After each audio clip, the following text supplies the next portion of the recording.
नमो नारायण। जय महाकाल, जय मां बगलामुखी। सवारी सवारी एक ऐसा शब्द है जिसका मतलब होता है कि हम किसी की सवारी कर रहे हैं। अब ये जो तंत्र में शब्द आएगा, जाहिर सी बात है हम किसी की सवारी तो करेंगे नहीं, हम इस लायक नहीं है कि हम किसी देवी देवता की सवारी करें। वो जो शब्द यूज हुआ है सवारी, इसका मतलब होता है देवी देवता ने आपके ऊपर सवार होने का निश्चय किया, यानी इस समय जो सेवक हो, जो एनिमल हो, जो जानवर हो, जो गद्दी है, वो आप हो। आपको चुना गया, अब देवता आपके ऊपर आरूढ़ होंगे और यही सवारी है। तो सीधा सा मतलब है कि जब भी आप अपनी सच्ची श्रद्धा और भक्ति से उस मंत्र के द्वारा, जिसके अंदर में वो देवी देवता बंधे हुए हैं, और जब उस मंत्र का आप जाप करते हैं तो आपको सवारी मिलती है। बहुत से लोग परेशान रहते हैं, मुझे सवारी चाहिए, सवारी चाहिए। मैंने अपने कई वीडियो में बताया हुआ है, सवारी मिलना अच्छा भी होता है, बुरा भी होता है। हर सिक्के के दो पहलू होते हैं। किसी को देख कर कि सिर्फ देवी देवता आ रहे हैं, कभी भी इस निष्कर्ष में नहीं पहुंचना चाहिए कि मैं भी सवारी ले लूं। एक बात याद रखिएगा, जब भी आपके शरीर में सवारी आएगी तो बहुत सारे लक्षण आपको देखने को मिलते हैं। जैसे सर में दर्द होना, बहुत तेज सर में दर्द होता है, सर फटने लगता है, शरीर में कंपन होता है, ऐसा लगता है कि किसी ने आपके ऊपर कोड़े बरसा दिए हो, दबाव हो, सर फट जाएगा आपका। कभी कभी तो ऐसी स्थिति भी आ जाती है कि ऐसा लगता है कि मैंने गलती कर दी, मुझे बहुत तेज बुखार है, मेरे शरीर में दम नहीं है, किसी ने इस शरीर को जकड़ लिया है। और सवारी आने के बाद जब इंसान पोछा लगा देता है, बातचीत हो जाती है, उसके बाद भी वो सर फटता ही रहता है। तो कभी कभी क्या होता है कि अमृत भी हमारे लिए विष बन सकता है, जब तक हम उसके लायक नहीं है। तो पहले तो लायक होना जरूरी है। दूसरी बात कि आपको ये भी समझना होता है कि सवारी वाले इंसान को साफ शुद्धता का बहुत ध्यान रखना है, आम इंसान की अपेक्षा, खाने से लेकर, ओढ़ने से लेकर, पहनने तक।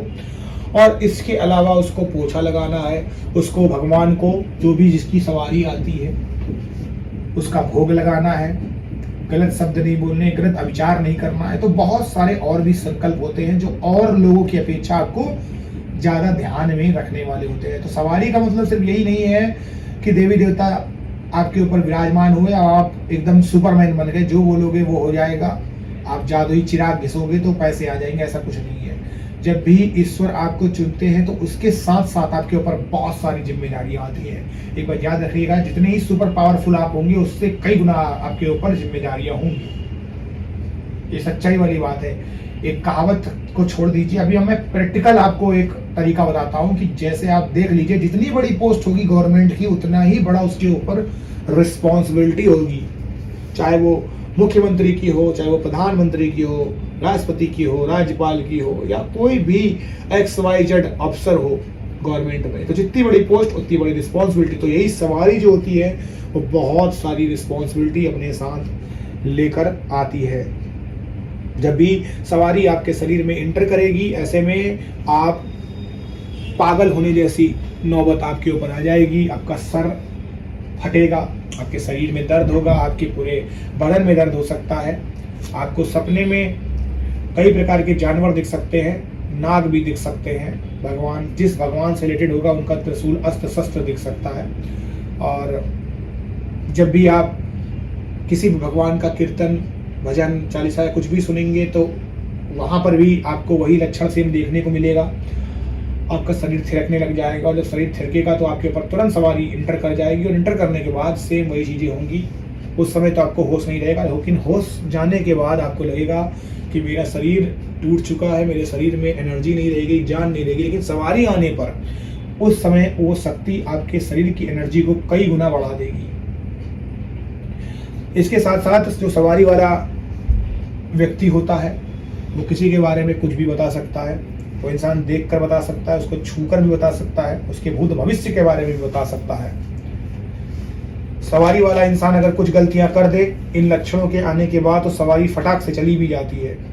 एक बात याद रखिएगा, सवारी हो, चाहे भगवान हो, चाहे भूत हो, प्रेत हो, अगर भूत प्रेत भी आपके शरीर में आएंगे तो पहले आपके शरीर को निगेटिव ऊर्जा में बदलना होगा, भगवान आएंगे तो पॉजिटिव बदलना होगा। तो शरीर एक मंदिर है या कब्रिस्तान है, या आपको डिसाइड करना है। जिस तरीके का आप वातावरण बनाएंगे वही शक्ति आपके अंदर में एंटर करेगी, उसी उद्देश्य के साथ। और जैसे ही आपने अगर कब्रिस्तान से शरीर को मंदिर बनाया तो नेगेटिव एनर्जी चली जाएगी, और अगर आपने मंदिर से कब्रिस्तान बनाया तो पॉजिटिव एनर्जी चली जाएगी। हमारे कुछ हरकतों की वजह से, हमारी कुछ गलतियों की वजह से हमारे हाथ से सवारी चली जाती है, निकल जाती है, और फिर उसके बाद अब ये सवारी के ऊपर होता है। आप कई मुझे ऐसे कमेंट्स आते हैं कि गुरुजी सवारी फिर से कैसे लाए। कभी कभी ऐसा भी हो सकता है कि सवारी ना भी आए, क्योंकि सवारी तब तक अपने दूसरे सवार को चुन चुकी होती है।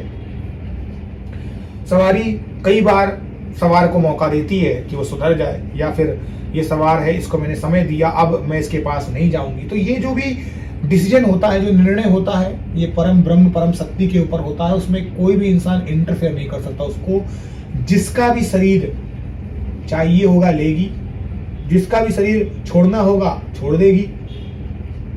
तो उसके लिए क्या करना, उसके लिए जब भी आपको ऐसी चीजें हों तो उस चीज को भुलाएं, भक्ति में ज्यादा ध्यान दें, चीजों को आप समझें, कोई भी गलतियां मत करें। मैं फिर से बोलता हूं, सवारी वाला जो इंसान होता है उसके कई लक्षण होते हैं। शरीर के रोंगटे खड़े हो जाना, आंखों में दर्द होना, खास करके तीसरी नेत्र के बीच में दर्द होना, इसी के साथ साथ पीठ में दर्द होना, सांप दिखाई देना, सपने में कई जानवर दिखाई देना, पूजा के उसमें आकृति दिखाई देना, भगवान से बातचीत करना, जो बोले वो हो जाना, सबसे ज्यादा कोल्हू में दर्द होना, घुटनों हाथ पैरों में दर्द होना, शरीर के हर अंग में दर्द होना, ये सारे संकेत बताते हैं कि आपके शरीर में सवारी जो है वो प्रवेश कर चुकी है, अपना स्थान देख चुकी है। तो ऐसे में भगवान की भक्ति में शुद्धता रखें, अपने प्रभु पे विश्वास रखें, कोई भी ऐसी गलती मत करें अगर आप सवारी ही चाहते हैं तो, जिससे ये चीज़ें आगे जाके आपको दिक्कत दें। आप सभी लोगों का कल्याण हो। जो लोग मेरे चैनल पे नए आए हैं वो लोग मेरे चैनल को लाइक करें, जो मेरे चैनल पे पुराने से हैं उन सभी लोगों का बहुत बहुत धन्यवाद, शुक्रिया। खुश रहिए, स्वस्थ रहिए। नमो नारायण। जय महाकाल, जय मां बगलामुखी।